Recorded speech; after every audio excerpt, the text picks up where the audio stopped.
Hey guys, in this video I'm going to show you how to fix controller not working issue in Skate 4. The first thing I want you to do is just open up Steam, okay? And then you need to come to the top left, click on the Steam icon, and then click on Settings, okay? Now from here, you'll see on the left-hand panel, we have controller, right? Click on controller. Usually the issue is, as you can see, no controllers detected. You just need to toggle these on.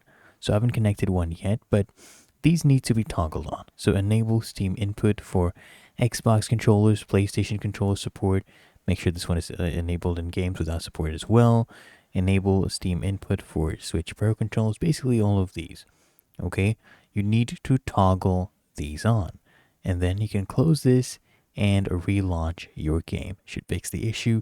If you found this helpful, make sure you smash that like button and subscribe to App Mentor.